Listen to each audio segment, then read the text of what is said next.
اولا كنشكر الموقع لودوز على الاستضافه ديالو وعلى التغطيه ديالو الجيده للمجريات الجمع العام الاخير ديال النادي القنيطري.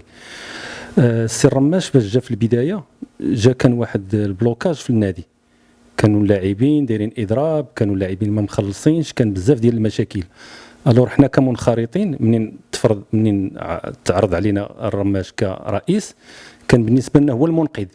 علاش؟ لانه باش جا عطانا واحد الصفه ديال انه مستثمر رياضي، رئيس شركه كبيره، عنده الامكانيات الماليه، عنده الامكانيات المعرفيه، عنده الامكانيات الرياضيه. دونك حنا مشينا مع المشروع ديالو وفرحنا ليه وساندناه، وافقنا على اساس انه السيد جايب مشروع، قلنا نتعاونوا معاه كاملين. وداك الشيء والامور كانت في البدايه كانت غاده باحسن ما يرام، لانه السي رماش باش شد النادي اول حاجه دار لجان، عطى للشباب فرصه انهم اشتغلوا معاه، وكانت الامور غاده على احسن ما يرام. المشاكل غتبدا في المباريات الاخيره، هذا على حسب المعطيات اللي عندي انا شخصيا. هو المشاكل غتبدا منين النادي الرياضي القنيطري وصل ل 35 نقطه، يعني كل شيء ضمن انه في الفكر ديالو ان صافي المشكل ديال البقاء صافي راه ضمناه. هنا بداو المشاكل. الرماش كان جلس مع شي مقربين ليه في المكتب وقال لهم بانني انا وعدت الساكنه ديال القنيطره انني غندي نجيب مكتب اللي فيه رجال اعمال ومستثمرين باش نهضوا بالفريق. الان جا الدور ديالي باش انني نحط هذاك المشروع على ارض الواقع. هنا ناضوا بعض المنخرطين وبعض الاعضاء اللي في المكتب اللي كانوا كيتوهموا انهم غيبقاو في التسيير، ناضوا بداو كيديروا في المشاكل، بداو الضرب من لهنا الضرب من لهيه، نعيطوا للعابه، نحرضوهم على الاضراب، نحرضوهم على انهم يحبسوا. علاش؟ لان الناس صافي كانت توهمت بان الفريق صافي راه بقى، راه 35 نقطه كافيه اننا نبقاو في الدرجه الثانيه. الور ما نضربوش حساب الفرق الاخرى، راه هي كتخدم، الفرق الاخرى هي راه كتقلب على النقاط. وصلنا للمرحله ديال ان الماتش ديال الكوكب، هذاك الماتش اللي كان مفترق طرق، يومين قبل الماتش الناس واقفين، اللعابه دايرين اضراب. كانت هضره كتدور في الكواليس انه كاين البيع والشراء. كانت هذه هضره في الكواليس، ما كاينش عليها واحد الدليل، ولكن كانت هضره في الكواليس صعيبه بان راه كاين البيع والشراء. الور مشيت انا الكوكب، جبنا 4 الاهداف، الكولافيراج ديالنا ولا مهلوك. منين جينا المباراه ديال السد ضد الطاس، ولا مفروض علينا نربحوا الطاس، ولا مفروض علينا نربحوها ولا نديروا التعادل، لان الكولافيراج ما بقاش عندنا. هنا كانت الطامه الكبرى انه المباراه النهائيه خسرنا. واللي كيحز في النفس هو انه في المباراه النهائيه اللي هي ديربي سد، كان على الاقل كان خص يكون في المنصه الشرفيه يكون 15 منخرط اللي هما اعضاء المكتب. اعضاء المكتب خصهم يكونوا كاملين، الرئيس خصو يكون حاضر باش كتعطي واحد الدفعه، اللاعبين كتعطي واحد الدفعه تقدر تموتي فيهم، تقدر تهبط للفيستير تقول لهم نعطيكم فلوس، نعطيكم كذا كذا. ما كان والو. الرئيس غاب على المباراه النهائيه، كانوا جوج ديال المكتب، واحد عضو في المكتب واحد منخرط. هبطات الكاك لواحد المستوى اللي ما رضاوش به، ما رضيناش به. والحصيله المحصله الفريق راه في الهوات. بالنسبه للمنخرطين كاين شقين في هذا المستوى هذا، لان كاين المنخرطين القدام وكاين المنخرطين الجدد. المنخرطين الجدد واحد 44 منخرط اللي دخلوا مع قدوم الرماش، حيت الرماش منين جا فتح باب الانخراط اللي هو كان غير قانوني، فتح باب الانخراط ودخلوا منخرطين. هذوك المنخرطين ما عندهمش الصفه، ما يمكن لهم يخدموا لا في اللجان، ما يمكن لهم يخدموا في حتى شي حاجه. علاش؟ لان ما عندهمش الصفه. كيبقاو المنخرطين القدام، المنخرطين القدام اللي هما واحد 33 منخرط، من ضمنهم عبد ربيه، وكانوا شي شباب كانوا دخلوا في النهايه ديال الحقبه ديال نور الدين الحلوي. هذوك المنخرطين الرماش فتح لهم الباب باش نعطيو لكل ذي حق حقه. الرماش فتح لهم الباب، عطاهم اللجان، كانوا كيشتغلوا على مستوى البنيه التحتيه، على مستوى الفئات، الملابس كذا. داروا واحد العمل، اكيد داروا واحد العمل، ولكن على مستوى التسيير النادي او الفريق الاول فهما ما داروش الواجب اللي كان خصهم يديروا. المراقبه، المحاسبه، الاستمراريه في العمل. عطاو للرماش صلاحيات كامله، او هو اللي انتزع منهم. ولا كان انتزع منهم هما راه ما خرجوش لعندنا حنا كباقي المنخرطين، حيت كاين جوج الانواع ديال الناس اللي كيسيروا الكاك. كاين المكتب اللي هو عنده جميع الصلاحيات في اتخاذ القرارات، وكاين حنا منخرطين اللي يمكننا نحضروا في واحد اللجان، يمكننا نقترحوا، ولكن كيسالي الدور ديالنا في هذا المستوى هذا، ما يمكنش نتجاوزوا المستوى اللي عندنا.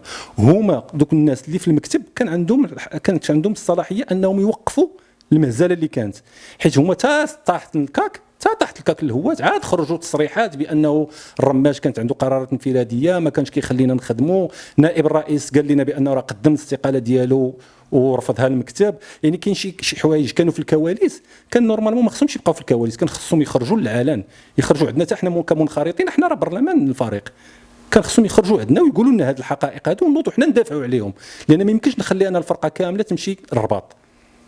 الفرقه ديال النادي الرياضي القنيطري كانت كتسير من الرباط، بدليل ان الحساب البنكي ديال النادي القنيطري تحول من السياج في قنيطره للرباط، وهنا بدات التنازلات. الور هذوك الاعضاء المكتب منين بداو التنازلات، الرئيس عجبو الحال، لا تنازلتي ديال اليوم على شويه راه غدا غنطلب منك اكثر. بقاو التنازلات، جاب لهم واحد المدير ديال المكتب السي رشد اللي ناضت عليه ثوره، واخا هكاك فرضوا عليهم. وهنا كنبغي نقولوا نعطي واحد الاشاره، هو انه كان عندنا واحد اللقاء ديال المنخرطين الجدد، هذا 44 منخرط مع السيد الرئيس والمكتب ديالو، ناضوا ناس منخرطين معنا طالبوا بان هذاك السي رشد يمشي في حالاته. الور دوك الاعضاء اللي اليوم كيتشدقوا كيقول لك بانه الرئيس كان بوحدو كيسير، فما منين كنا كنقولوا لهم رشد يمشي في حاله ما كانوش كيهضروا، كانوا ساكتين وكيحنيوا الراس وكيقول لك حنا اي حاجه كنقولوا كيبقى يديروا براسهم غير هكا. علاش ديك الساعه ما تقولش لهم بان السي رشد يمشي في حالته قدامنا وتخلونا حنا نديروا الثوره؟ بقيتوا ساكتين. الور ملي بقيتوا ساكتين رشد النهايه ديالو ان الفريق راه في الهوات. قبل الجمع العام كانوا كواليس اخرى قبل الجمع العام. الور قبل ما يقدم الرئيس الاستقاله ديالو كانت واحد التحركات من اعضاء المكتب والمنخرطين باقاله الرئيس. كنا كنجمعوا التوقيعات باش ناخذوا الثلثين ديال المنخرطين باش نديروا اقاله الرئيس، لان الرئيس في الاول ما كانش باغي يقدم الاستقاله ديالو، كانوا باقي كيطمح وكيحلم انه العام الجاي غنخدم وغنطلعوا الكاك. دونك قبل الجمع العام راه كانت ارهاصات ديال واحد التحرك باش نديروا اقاله الرئيس. من بعد جاتنا الوثيقه بان الرئيس راه قدم الاستقاله ديالو. الور ملي قدم الرئيس الاستقاله ديالو هنا كنتحولوا من عقد جمع عام استثنائي لاقاله الرئيس، تحولنا لعقد جمع عام عادي من بعد ما قدم الرئيس الاستقاله ديالو، باش نفتحوا باب الانخراط، باش نفتحوا باب الترشح للانتخابات وكل واحد يقدم اللائحه ديالو. الور عطاونا التاريخ الاول كان بالجمعه، قال لك غنديروا فيه الجمع العام. نهار الجمع العام التقرير المالي والادبي ما كاينش، التقرير المالي والادبي. وحنا كمنخرطين راه عندنا واحد الجروب واتساب كنذكروا فيه بعضياتنا، راه كنا شرنا لهم بان راه القانون الاساسي ديال النادي 30/09 في احد البنود ديالو كيقول لك بان المنخرطين خصهم يتوصلوا بدعوه رسميه للجمع، وخصهم يتوصلوا بالتقرير المالي والادبي 10 ايام قبل الجمع العام. الور كنا كنناقشوا معاهم تقريبا يوميا هذه المساله هذه، عباد الله راه ما عندناش التقرير المالي والادبي، عباد الله كيفاش غندخلوا معكم للجمع. وصلنا اليوم الجمعه مع ديك جوي 10 11 الصباح كيوصلنا واحد الايميل كيقول لك بانه راه قد تم تاجيل الجمع العام الى الاسبوع المقبل، اللي هو هذا الاسبوع هذا. بقينا عاوتاني معاهم في نفس الهضره في نفس اللغط، عباد الله راه غنديروا جمع عام مزيان، عطيونا التقرير المالي والادبي، ما كاينش. نهار الجمع العام نهار الجمعه الصباح كيهبط عندنا مع ديك جوي 11 ونص 12 ايميل وفي الجروب ديال المنخرطين التقرير المالي. وصلنا التقرير المالي كنقولوا لهم التقرير المالي ناقص، لان هذا التقرير المالي كيهضر لنا على فتره الرماش، مع العلم ان التقرير المالي خصو يكون موسم رياضي. الموسم الرياضي فيه الفتره ديال السي نور الدين الحلوي الاولى اللي خدينا فيها التقرير المالي، كاين الفتره ديال السي نور الدين الحلوي الثانيه اللي فيها 5 المباريات، وكاين فتره ديال نور الدين فتره ديال علي الرماش اللي فيها 25 مباراه. ديك الساعات تداركوا وما يصيفطوا لنا التقرير المالي الثاني، صيفطوا لنا واحد الاستاذ هشام عامر، صيفطنا قالنا ها هو التقرير المالي ديال الفتره ديال نور الدين الحلوي حتى هو كاين. هذا الشيء هذا مع 12 ونص، دونك حنا 12 ونص ولا الوحده غتمشي تادي الصلاه ديال الجمعه، غتسالي حتى للجوج، عندك من الجوج ل6 خصك تكون قريتي تقرير مالي ان بيلون فينونسيير كبير ديطاييه تشرحه. ماشي مشكل، حنا عندنا ناس ديالنا نقدروا نقلبوا. ملي جينا كنقلبوا التقرير المالي لقيناه عباره عن دي كازي لي طابلو، كل طابلو فيه ان مونطون ديال اش داك المونطون الله اعلم.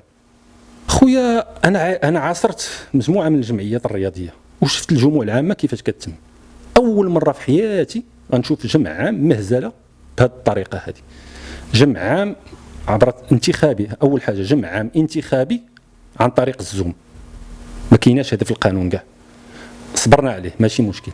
جمع عام ما فيهش ممثل الوزاره الوصيه، لا الجامعه الوصيه، حيت كان ممثل ديال الشباب والرياضه وراونا الصوره ديالو عبر الزوم.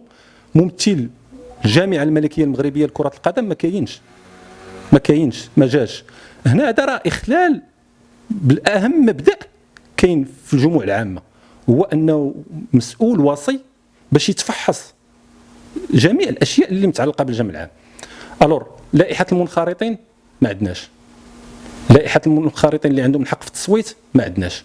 شكون اللي غيضمن لي بان دوك الناس اللي كانوا معايا في الجمع العام هما النيت اللي نورمالمون خصهم يكونوا؟ علاش؟ لان الا لاحظتي في الزوم كتلقى بزاف ديال الاشخاص دايرين صوره سوداء وكاين الاسم. شكون اللي ضمني انا بان في ديك اللي كاين تماك راه هو الشخص نفسه؟ شكون اللي ضمني انا ان هذاك هو اللي صوت؟ ندوزوا لمرحله التصويت. انا شخصيا طالبتهم، قلت لهم الله يرحم لكم الوالدين، اعطوني ممثل الجامعه باش نقدر نتحاور معاه ونوصل ليه هذه المغالطات اللي كاينين في الجمع العام. بداو الهواتف بعضياتهم ما كاينش.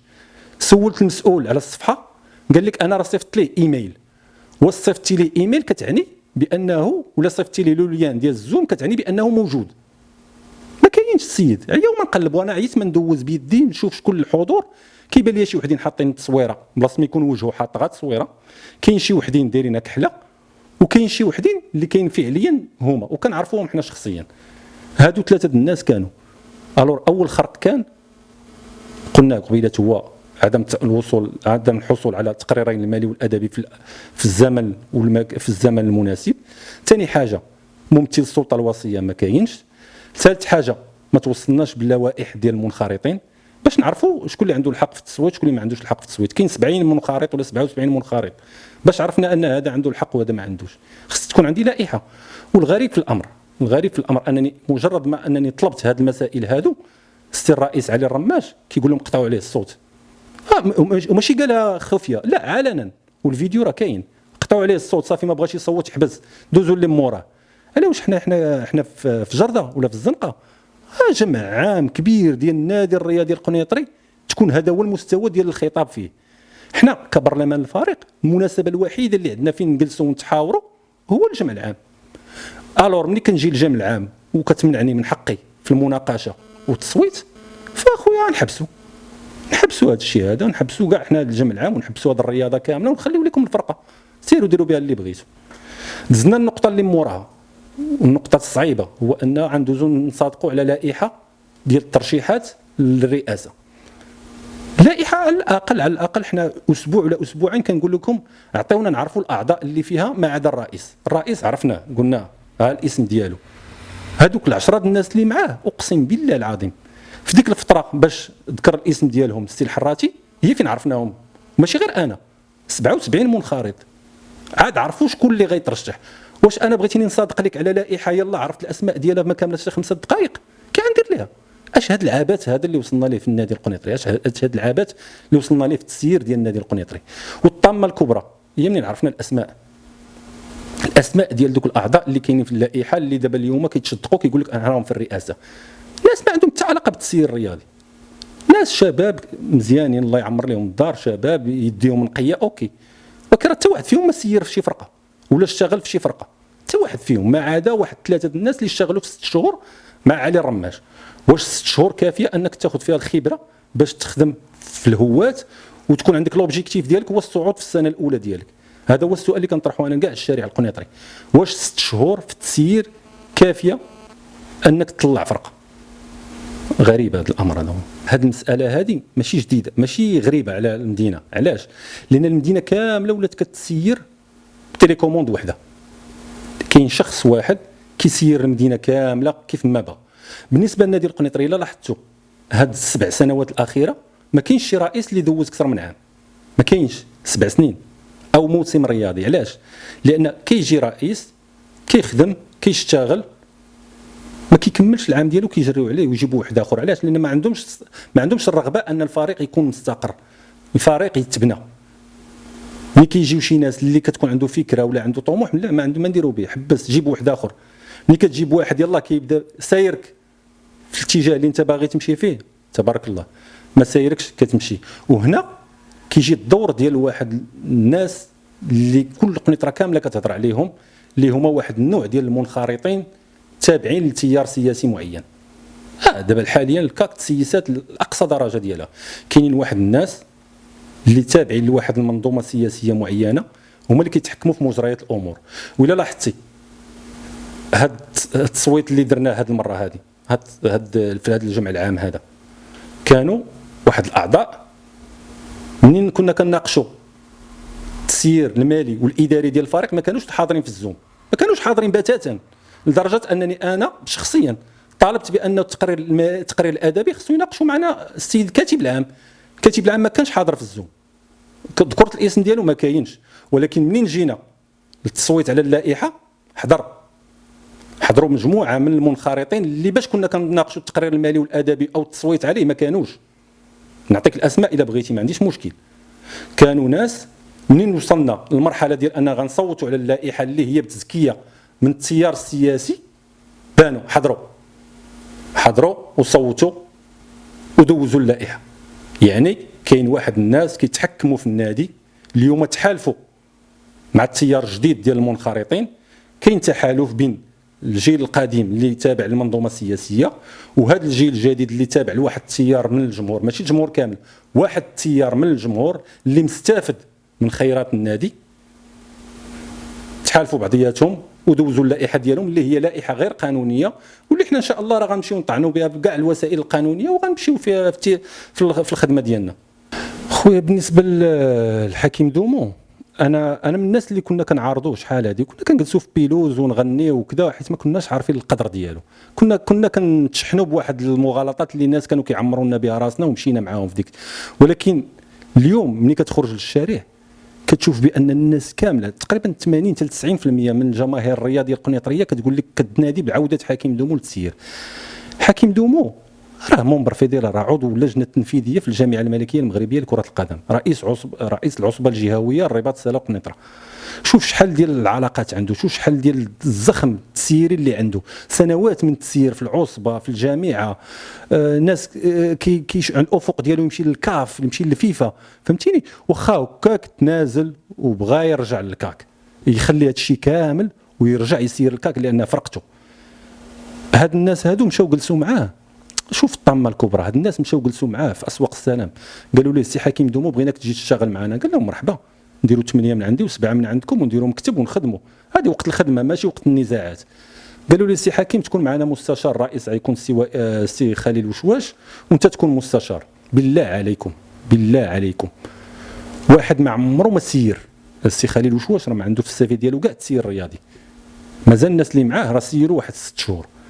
واحد عمره ما سير في الرياضه غتجيبو للهوات يسير فريق اللي لوبجيكتيف ديالو الصعود في عامه الاول، وحكيم دومو يكون معاه مستشار. بأين عقل بأين لوجيك هذا؟ السيد اللي كنا كنقولوا ليه بان راه الهوات كتمشى بالاكسترا سبور، راه ما كتمشاش بالسبور. غتمشيو لشي مناطق نائيه، غتلعبوا في ملاعب كلها محفره، غتلعبوا في واحد الظروف صعيبه. تقدر تمشي لتيران تلقى فيه بوليسي ومخزني واحد ما كتمشي لشي مناطق اللي ما عندهمش هذيك الرفاهيه اللي عندنا حنا في الملعب البلدي. كيفاش بغيتوهم يسيروا ويطلعوا الفرقه وهما ما كيعرفوا حتى حاجه في التسيير؟ كتجلس معاهم كتهضر معاهم كيقول لك حنا اوني دي جون قاريين واعيين كنعرفوا في داكشي فينونسيي ادمينستراتيف، يعني داكشي ديال الموس والفرشيطه. ولكن التسيير الفعلي الواقع اللي كاين في هذه البلاد هذه وفي هذه الرياضه ما كيفهموش فيه. راه هادشي اللي طاري. كنظن انا اليوم النادي القنيطري محتاج ديكتاتور في التسيير، محتاج واحد اللي يعرف يخدم. حيت علاش؟ حيت حشومه هذه المدينه الكبيره ديال قنيطره بالتاريخ ديالها بفريق النادي القنيطري 1938 يلعب في الهوات.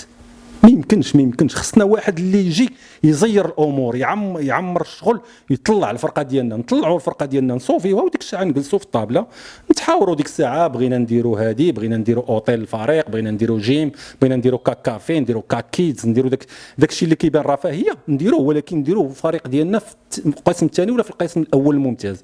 ولكن في الهوات ما خصناش نبقى نناقشوا هذا الشيء هذا. هذا الشيء هذا ما نناقشوش دابا، نناقشوا دابا شي واحد اللي غيجي يعطينا كيفاش نديروا نطلعوا. واهم حاجه اللي يكونوا معاه ناس رجال اعمال، ناس اللي عندهم الفلوس. الكره اليوم كتبغي الفلوس.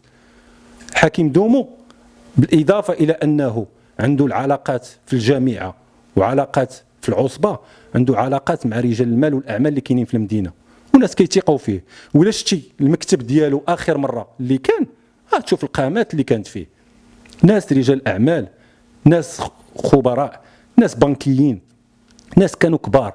كنتي الكاك ملي كتمشي لشي مدينه ما كتخسر حتى ريال الكاك من جيبها. اي واحد في ديك المدينه ملي كديبلاصا لها الكاك يقول لك شوف انا نتكلف لكم بها، انا نتكلف لكم بها. دابا اليوم حاليا واش كاين شي واحد اللي غيثيق في هاد الناس هادو ويعاونوا؟ ناس مدفوعين من تيار سياسي اللي تقريبا المدينه كامله كتدعي فيه، ناس ما عندهمش خبره، ما عندهمش تجربه، ما عندهمش علاقات مع الوسط الرياضي ولا الوسط المالي. صعيب.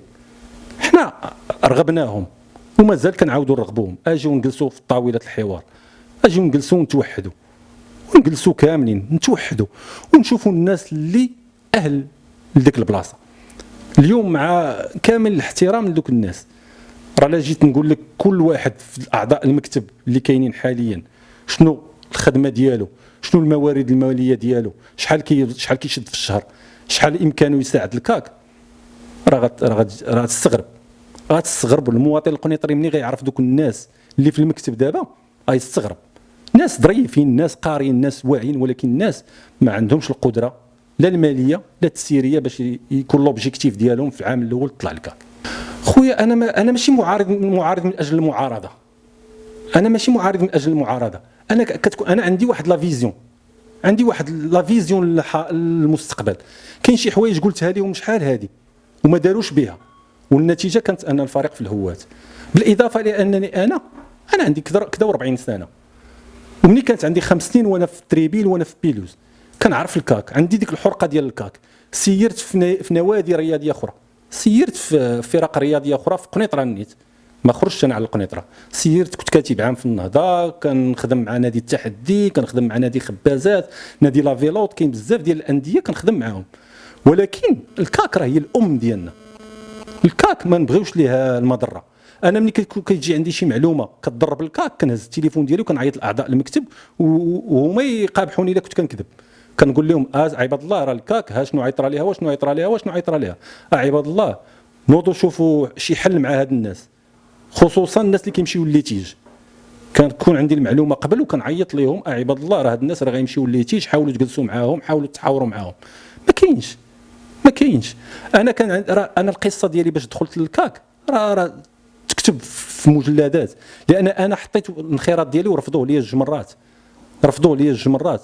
وكان لي موتيف ديال الرفض هذاك السيد راه فيه الهضره بزاف، وهذاك السيد راه كيبلبل بزاف، بعدوا منه بلا ما تخليوه يدخل. حتى جا نور الدين الحلوي في واحد الصدفه وهضرت معاه قلت ليه شنو كاين قال لي لا مرحبا بك ودخل. ومنين دخلت لقيت داك الشيء اللي كنت كنكتب خارج النادي القنيطري ما بقيتش نقدر نكتب. ولكن في الاخر عييت ما نصبر، خصني نخرج نهضر، خصنا نهضروا على شنو كيطرا في الكاك. الكاك اليوم كاين واحد التحالف بين خطوط حمراء ومنخرطين جدد. كانت النتيجه ديالو ان الفريق هبط للهوات. دابا الحال حاليا عاوتاني كيزيد داك التحالف كيتقوى وكيزيد يكبر. علاش؟ لان القانون كيعطيهم ديك الصلاحيه. الناس ما بقاش كتثق في الكاك، ما بقاش كتنخرط. الوغ دوك 33 اللي كاينين راه كيديروا ما بغاو، كيحيدوا رئيس يجيبوا رئيس، يحيدوا رئيس يجيبوا رئيس، وفي النهايه الكاك في الهوات. نعم بالنسبه للتهديدات، نعم نهار 15 في رمضان جاو عندي شي ناس هنا المحل ديالي، هذا المكان اللي حنا فيه، جاو تهدوا عليا، كانوا بغاو يضربوني وما كانوش ولاد الحومه هنا في لاسيغون اللي كنشكرهم. الدراري ولاد لاسيغون جاو وقفوا معايا هنايا في الباب ديال المحل ديالي، وقفوا معايا وردوهم اللور. كان في الاول غيكون عراك بالايدي، تولى عراك بالكلمات بالسباب. خداو التليفون ديالي، واحد فيهم كان بغى يضربوا مع الارض، هذا التليفون اللي انت كتدون به وكتكتب به نضربوا مع الارض. جاو عندي شي ناس رغبوني حيت كنت عندنا الفيديوهات، عندي داكشي موثق بالفيديو، لانني انا كنتحارب في النادي القنيطري ماشي على هاد السيمانه ولا جوج سيمانات، راه تقريبا اكثر من 6 شهور دابا وانا كنتحارب في النادي القنيطري. علاش؟ لاني ما كنسكتش، كنهضر. عندنا جروب ديال المنخرطين كنهضر فيه، عندي صفحات ديال الفيسبوك كنعلق، لان عندي الاصدقاء ديالي وكانوا ناس كيهزوا داك التعاليق سواء في الواتساب سواء في الفيسبوك وكيصيفطوهم لواحد الناس اخرين. هاش كيقول فيكم زكريا، هاش كيقول فيكم زكريا. منين شافوا اللي ما عندهمش جواب مقنع لداك الشيء اللي كنكتب، جاو كيتهدوا عليا. الا ما سكتيش راه تقدر تكون وصلت لدرجه انه تقدر تكون خارج في الطريق واحد يضربك بموس ونزيد. وصلت بهذه الكلمات، بهذا التهديد هذا وصلني. واليوم انا راه حطيت شكايه ضد مجهول عند السلطات الامنيه باش نحمي راسي، وعندي الفيديوهات حاطهم في بيسي، غادير لهم واحد الفيشي في البيسي كاتب عليه تهديدات. الا طرات لي شي حاجه العائله ديالي غيجيو يحلوا البيسي وغيشوفوا شكون هذوك اللي هدوني، راه الوجه ديالهم باين، الاسماء ديالهم باينه، وياخذوا التار ديالي. الا طرات لي شي حاجه ياخذوا بالتار ديالي، لان الكاك ولات هكا كتسير بالتهديد، تهديد السلاح. نعم كنت طعنت في الجمع العام قبل ما يدار الجمع العام. صيفط ايميل للجامعه، مشيت عند السيد الباشا حطيت عنده الطعن ديالي. واليوم كذلك من بعد الجمع العام، من بعد هذه الخروقات كامله اللي كانت في الجمع العام، نمشي عاوتاني ان شاء الله وغنمشي في المسار القانوني. نصفنا القانون تبارك الله، نصفهم هما ياخذوا الشرعيه، وديك الساعه الله يسخر لهم بالفرقه. حنا في دوله المؤسسات، في دوله الحق والقانون، نمشيو بالمساطر القانونيه، وحنا الناس ديال القانون. انا واحد السيد قاري القانون، موجز في القانون، نمشي في القانون، تربينا في القانون ونمشيو بالقانون. عطانا القانون حنا الحق تبارك الله، عطاهم هما الحق، نضربوا لهم السلام ونخليو لهم الفرقه ونرجعوا للور ونتفرجوا فيهم. لا ما كاينش السكوت، ما كنظنش انه كاين السكوت، بدليل ان اليوم كاينه واحد العريضه في المدينه كيسنيو فيها الناس، راه تقريبا وصلت ل 20,000 توقيع. 20,000 توقيع يعني راه التيران ملي كيدخلوا ليه راه النهار المخير ديالو كيكون فيه 5,000 6,000 واحد. دونك راه كاين 20,000 توقيع، يعني الناس بدات كتحرك، الناس بدات كتوعى، الناس عرفات شكون اللي مسيطر على النادي القنيطري، الناس بغات الحريه للنادي القنيطري. دابا الشعار اللي خصنا نرفعوه الحريه للنادي القنيطري. خص النادي القنيطري يتحرر من داك الاغلال اللي شدها به واحد التيار سياسي اللي كيتحكم فيه كيف ما بغى.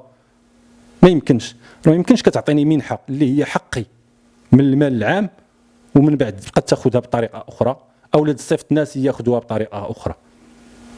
اليوم التقرير المالي ديال النادي القنيطري راه ترفض من الجمع العام، وهذا شيء مزيان، ولكن ماذا بعد الرفض؟